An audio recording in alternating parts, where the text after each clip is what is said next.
नमस्कार दोस्तों, आपका स्वागत है सिविल रियल साइट चैनल पर। आज हम चलते हैं एक बेहद विशेष यात्रा पर। हम जानेंगे कि कैसे राम जन्मभूमि पर बन रहा है ये अद्भुत मंदिर, जो सिर्फ श्रद्धा का केंद्र नहीं बल्कि आधुनिक इंजीनियरिंग का चमत्कार भी है। इस वीडियो में हम विस्तार से देखेंगे बदली हुई जगह का भूविज्ञान, गहरे नींव के रहस्य, पत्थरों का चयन, मोर्टार रहित लॉक एंड की पद्धति और साइज्मिक भूकंपीय प्रतिरोध की तकनीक। तो चलिए शुरू करते हैं। अयोध्या की भूमि पर वर्षों से एक सपना पल्लवित होता आया। श्री राम जन्मभूमि तीर्थ क्षेत्र ट्रस्ट की देखरेख में यह मंदिर निर्माण कार्य आरंभ हुआ। इसकी वास्तुकला पारंपरिक नागर शैली में है, जिसमें लोहे स्टील कम और पत्थर व चट्टानी ब्लॉक का अधिक उपयोग हुआ है।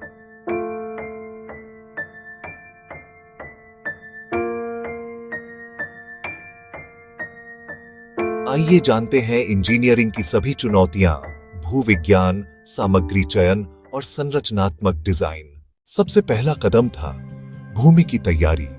इस स्थल पर उच्च जल स्तर, नदी के पास का रेतीला, क्ले मिश्रित भूमंडल और पुराने जमाने का जमाव असर बना रहा था। इसलिए खुदाई करीब 15 मीटर गहरी खुदाई की गई।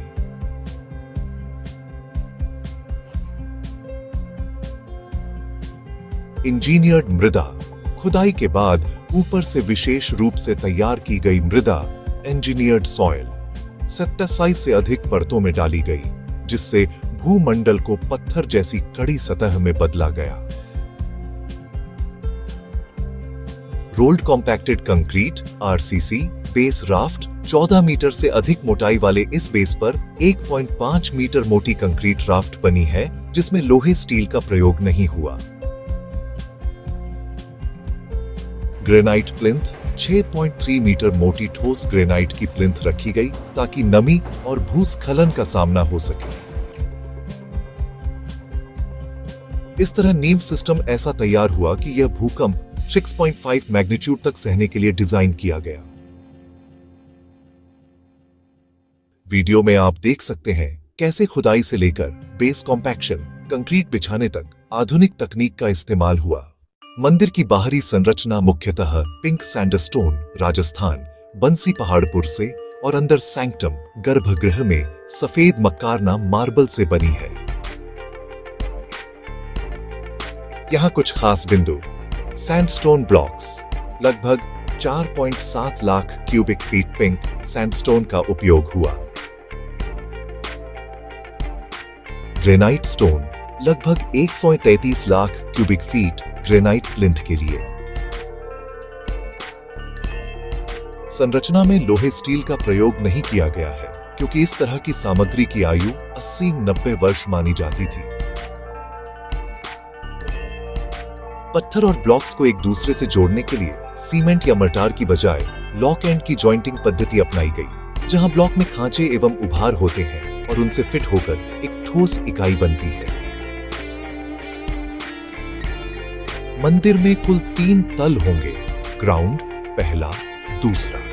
ग्राउंड फ्लोर में लगभग 104 स्तंभ, ऊपर के तल में क्रमशः 144 और 82 स्तंभ हैं, कुछ स्रोतों के अनुसार। इन स्तंभों पर पटेलकारी कार्विंग्स की गई है, देवताओं, कथाओं और स्थापत्य तत्वों सहित। गर्भगृह और मुख्य सदन के फर्श पर सफेद मकराना मार्बल। प्रवेश द्वार, सिंह द्वार आदि लकड़ी के दरवाजों व अन्य कलात्मक तत्वों से सजाए गए। मंदिर परिसर में चारों कोनों में उप मंदिर प्रस्तावित हैं, सूर्यदेव, भगवती, गणपति और शिव को समर्पित। चुनौतियां बहुत थीं। भूमंडल की कमजोरी, नदी का नजदीक होना, तीव्र मौसम परिवर्तन, भूकंप व बाढ़ का जोखिम। नीचे कुछ मुख्य समाधान दिए गए हैं। भूकंपीय डिजाइन रीजन विश्लेषण के आधार पर 2500 वर्ष की रिटर्न पीरियड वाले भूकंप तक मॉडलिंग की गई थी।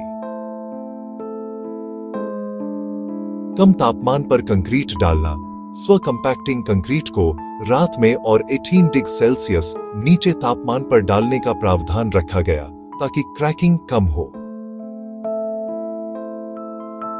स्वास्थ्य निगरानी प्रणाली, बाद में स्ट्रक्चरल हेल्थ मॉनिटरिंग के लिए सेंसर आदि लगाए गए। बाढ़ सुरक्षा, आधार स्तर को नदी के संभावित जलस्तर से ऊपर रखा गया। इन उपायों ने सुनिश्चित किया कि यह संरचना लंबी आयु तक टिक सके, अनुमानित 1000 वर्ष से अधिक। मंदिर की वास्तुकला नागर शैली में है, जहां ऊपर की ओर उठते शिखर स्पायर प्रमुख हैं। कुछ विशेष बिंदु नीचे हैं। आकार व माप। मंदिर पूर्व पश्चिम दिशा में लगभग 380 फीट लंबा, 250 फीट चौड़ा और ऊंचाई लगभग 161 फीट। शिखर व मंडप। शिखर पर विशेष ध्यान दिया गया। एयर सुरक्षा व विमान रूट के हिसाब से ऊंचाई टैबलेट की गई।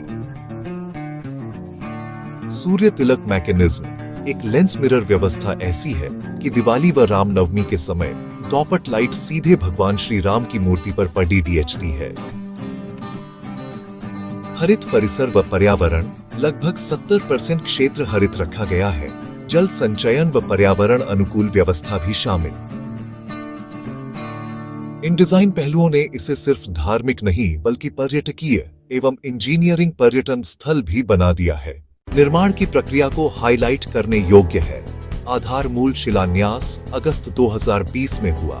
प्रमुख सामग्री आरंभ से ही तैयार की गई। Sandstone, marble, granite.